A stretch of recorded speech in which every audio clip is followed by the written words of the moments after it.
running a for-profit business with a nonprofit mentality is one of the fastest ways to close your business. You don't want that. Your clients don't want that, and we don't want that. I hear from other clinicians about their focus on covering their expenses and focusing on the cost to own a business. People are spending hours trying to cut 0.25% on their credit card charges while sliding down their fee 10 to 30% for every client. It doesn't matter how low your expenses are if you aren't making money. Your fee is what makes your business a business. Pro bono and sliding scale is the nonprofit part of your business, which, by the way, should be done ethically with a thought-out process that isn't biased. The fee you charge is upon which your business functions. So let's look at how small decisions can impact the big picture. This graph assumes you're taking 2 weeks off per year. And by the way, we want you to take more than that off per year. In boot camp, we encourage at least 4 weeks off when you're starting. But I'm not great at math, and it just makes it easy to do 50 weeks per year.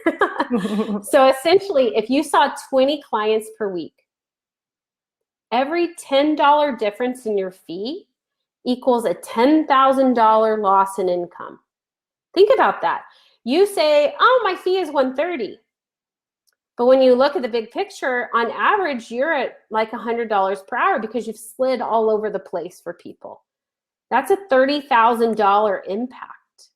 Yikes. Does this sink in for you? Does it help to see it this way?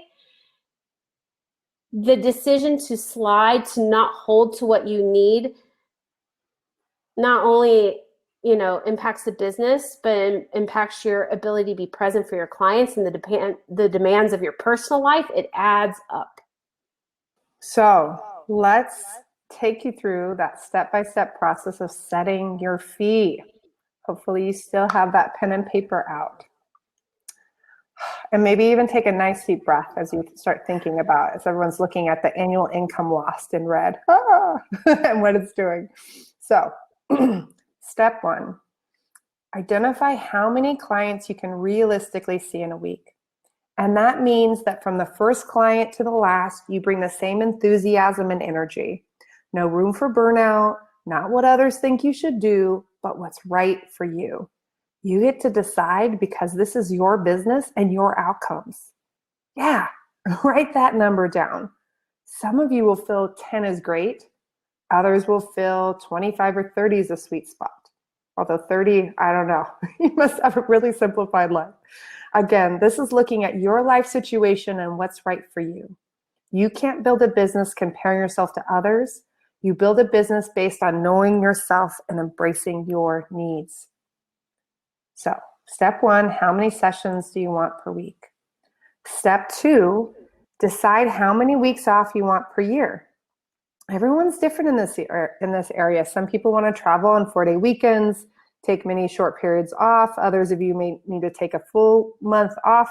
Some of you have children that have 3 weeks off for Christmas, and you need to create an option for that. And some of you get sick more than others and have medical reasons why you need to plan for more time off during that year. Create a business that contributes to the bigger picture of the life you want to create. We typically say at least 4 weeks off per year to start, and that'll include those general weeks off, some slow week, and time for sickness. But you decide what's best for you. And then step 3, decide how much you need and want to make gross income. How much money does your business need to generate to hit your financial goals in life and business? The amount needs to cover your business expenses like rent, training, licensure renewal, utilities, healthcare costs, retirement contributions, technology expenses, sick leave, payroll. We have a calculator that does this all for you in boot camp, but you can do a little quick sketch now. Remember, your gross income will not be like that old school paycheck you used to receive. Your employer took care of, hopefully, sick time, vacation, 401k, health benefits, payroll taxes, your work equipment, your training, and a bunch of other things, toilet paper in the bathroom. You now have to have a plan that saves for everything now. And you can't skip paying a bill in your personal life every time you need a consultation session or when your work laptop needs an overhaul. This amount also needs to cover your living expenses like mortgage and life insurance, food, utilities, savings, retirements, and taxes. And don't forget vacations and college funds for your children if you have those, and all those dreams you want to support with your business. Gross money is what you initially take in, and net is the money you keep after expenses, aka your take-home pay.